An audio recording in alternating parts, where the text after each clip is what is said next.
అందరికీ నమస్కారం. బ్రహ్మంగారు తన కాలజ్ఞానంలో చెప్పినవన్నీ ఇప్పటివరకు అన్నీ జరిగాయి.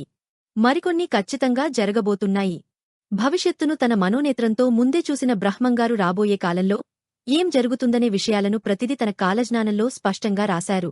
ఆయన రచించిన కాలజ్ఞానం పత్రాలు ఇప్పటివరకు కొన్ని లభ్యంకాక మరికొన్ని మాత్రం ఇప్పటికీ రహస్యంగానే ఉన్నాయి. ఇక తిరుమల గురించి కూడా బ్రహ్మంగారు కాలజ్ఞానంలో రాశారు. తిరుమల లడ్డు కల్తీ వివాదం నేపథ్యంలో బ్రహ్మంగారి కాలజ్ఞానం ఇప్పుడు మరోసారి వైరల్గా మారింది. తిరుమల ప్రసాదం గురించి అప్పుడే బ్రహ్మంగారు మనోనేత్రంతో చూశారు అని అంటున్నారు. ఇంతకీ తిరుమల ప్రసాదం గురించి కాలజ్ఞానంలో ఏముంది? కరోనా వంటి ఒక వైరస్ వస్తుంది అని ఎవరూ కలలో కూడా ఊహించలేదు. అది కూడా చైనా వంటి దేశం నుంచి వస్తుందని, దానివల్ల మనుషులు చనిపోతారని కాలజ్ఞానంలో బ్రహ్మంగారు రాశారు.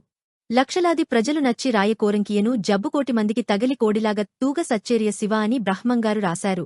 అంటే భారత్కు ఈశాన్య దిక్కున అనే కాలజ్ఞాన పద్యంలో ఉదహరించారు. ఇప్పుడు చైనా కూడా భారత్కు ఇంచుమించు ఈశాన్య దిక్కులోనే ఉంటుంది. కాబట్టి బ్రహ్మంగారు కాలజ్ఞానంలో చెప్పిన కోరంకి అనే జబ్బు అంటే కరోనా వైరస్ అని చాలా స్పష్టంగా చెప్పారు. అది అక్షరాల నిజమైంది.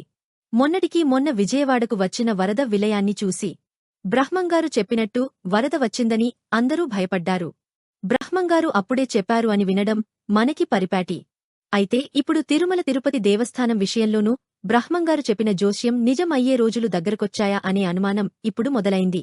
ఏడాదిలో 365 రోజులు ఉంటే 400కు పైగా పండుగల తిరుమలలో జరుగుతుంటాయి. ప్రపంచంలోనే అత్యంత ఆదాయం పొందుతున్న పవిత్ర పుణ్యక్షేత్రం ఇది. ఇక్కడ స్వామివారి ప్రసాదమంటే అందరికీ టక్కున లడ్డునే గుర్తుకొస్తోంది. తిరుమల లడ్డు అంటే తెలియని వారు ఉండరు. అనేక రకాల ప్రసాదాలున్నప్పటికీ భక్తులకు అందుబాటులో ఉండేది. దొరికేది లడ్డు మాత్రమే అఖిలాండ కోటి బ్రహ్మాండ నాయకుడికి. ప్రతిరోజూ నైవేద్యాలు సమర్పించి అతి ముఖ్యమైనది ఈ లడ్డునే. నిజానికి ఇలాంటి నివేదనలు శ్రీవారికి ప్రపంచంలో మరెక్కడా జరగవు. అంతెందుకు అన్నమయ్య మొట్టమొదటిసారి తిరుమలను దర్శించినప్పుడే తిండి మొండయ్య నైవేద్య ప్రియుడు అంటూ కలియుగ దైవాన్ని ఆటపట్టించేవారట. తిరుమల వైభవం గురించి చెప్పాలంటే ముందుగా గుర్తొచ్చేది లడ్డూ ప్రసాదమే. అలాంటి ప్రసాద్ మాధుర్యానికి 310 ఏళ్ల చరిత్ర ఉంది. 1933లో తిరుమల తిరుపతి దేవస్థానం ధర్మకర్తల మండలి ఏర్పాటైన తర్వాత ఆలయంలో ప్రసాదాల వితరణ, విక్రయ కార్యక్రమాలను పెంచింది. అయితే అప్పటివరకు భూమి రూపంలో ప్రసాదం అందుకుంటుండగా 1940 నాటికి అది లడ్డుగా మారింది. 1940 ప్రాంతాల్లో కళ్యాణం మొదలైనప్పుడు లడ్డూ తయారీ మొదలైంది. సరిగా అప్పటినుంచి బూందీ లడ్డుగా మారి భక్తుల చేతికి లడ్డు అనేది కాలక్రమంలో వాటి స్థానాల్లో లడ్డు పూర్తిస్థాయి ప్రసాదం అండి. ఇక లడ్డూల తయారీకి వాడాల్సిన సరుకుల మోతాదును దిట్టం అనే పేరుతో తొలిసారిగా 1955లో నిర్మించి దాన్ని క్రమంగా విస్తరిస్తూ వచ్చారు. టీటీడీ ధర్మకర్తల మండలి దీపం పరిమాణాలను ఖరారు చేసిన టీటీడీ ఆలయ అవసరాలతో పాటు పెరుగుతున్న భక్తులకు అనుగుణంగా దాన్ని పెంచుతూ వస్తోంది. చివరిసారిగా 2001లో దీన్ని సవరించారు. మొదట్లో 5100 లడ్డూలు మాత్రమే తయారయ్యేవి. ఆ తర్వాత అది లక్షలు సంఖ్య పెరిగింది. అయితే భక్తులకు మాధుర్యాన్ని అందించే లడ్డూ తయారీ కోసం ప్రస్తుతం చిన్న లడ్డుకు 48 వరకు ఖర్చు చేస్తోంది. పెరుగుతున్న ధరలకు అనుగుణంగా లడ్డూ ధరను 50 చేసింది. టీటీడీ తయారు చేసే లడ్డు మరి ఇక్కడ తయారు చేయకుండా పేటెంట్ హక్కులు కూడా దక్కించుకుంది. అయితే అన్ని లడ్డులా కాకుండా తిరుమల లడ్డూను చాలా ప్రత్యేకంగా తయారు చేస్తారు.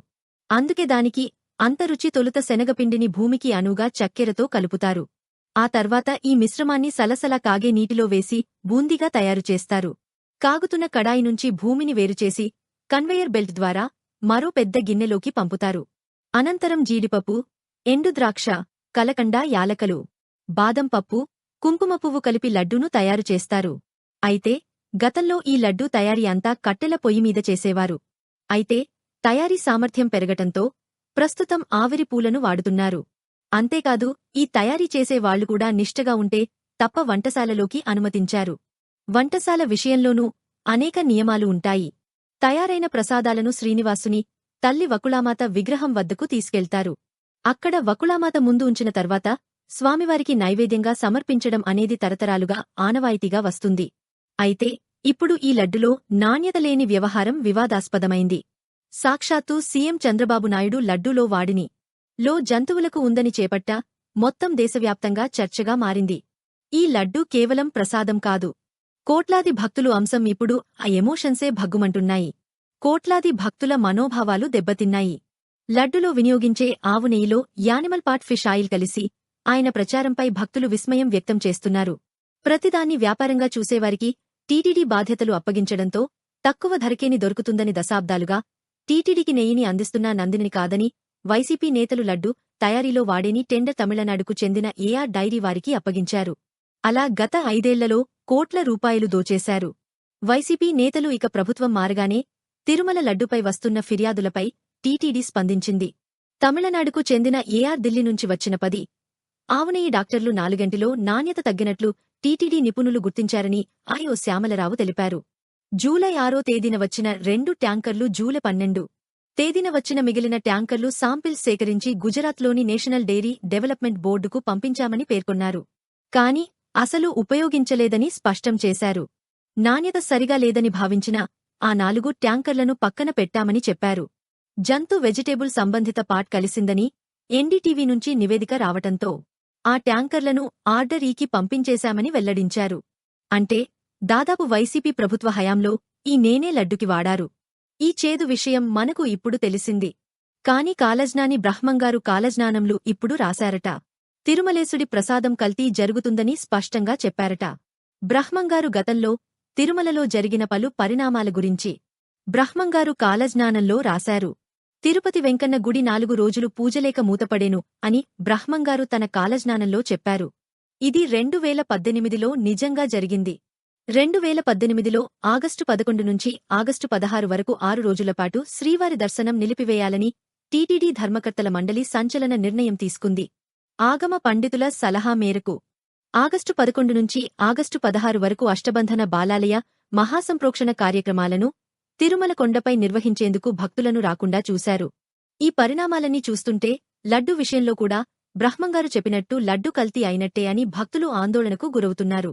సాధారణంగా లడ్డూ తయారీలో వినియోగించే స్వచ్ఛమైన వాసన కలిగిన ఆపు నీ కోసం ఏటా సుమారు 250 కోట్ల రూపాయలు ఖర్చు పెడుతోంది. టీటీడీ ఏటా సుమారు 12 నుంచి 13 కోట్లు లడ్డూలను విక్రయిస్తోంది. వీటి విక్రయాల ద్వారా రూపాయలు ఆర్జిస్తోంది. కాని టీటీడీ ఆదాయంపై కన్నేసిన వైసీపీ నేతలు తక్కువ ధరకే కల్తీ నెయ్యిని కొనుగోలు చేసి శ్రీవారి ఆదాయాన్నిదు చేశారని ఆరోపణలు వినిపిస్తున్నాయి. గత 5 ఏళ్లు తిరుమలను అడ్డగోలుగా దోచేశారని పలు హిందూ సంఘాలు సైతం మండిపడుతున్నాయి. మరి ఈ లడ్డు విషయంపై కూటమి ప్రభుత్వం ఎటువంటి నిర్ణయం తీసుకుంటుందో చూడాలి. పలువురు ప్రముఖులు కల్తీ నెయ్యి వ్యవహారంపై సీబీఐ ఎంక్వైరీ చేయించాలని కోరుతున్నారు. కాని ఏపీ ప్రభుత్వం మాత్రంసితో దర్యాప్తు చేయిస్తానని అంటోంది. ఎటువంటి దర్యాప్తు చేసిన స్వామివారి మహాప్రసాదాన్ని కల్తీ చేసి మహాపరాధం చేసిన నిందితులను వదలొద్దని ధార్మిక సంఘాలు డిమాండ్ చేస్తున్నాయి. మరి తిరుమల లడ్డు కల్తీ విషయంపై మీరేమనుకుంటున్నారు? మాకు కామెంట్ చేసేయండి.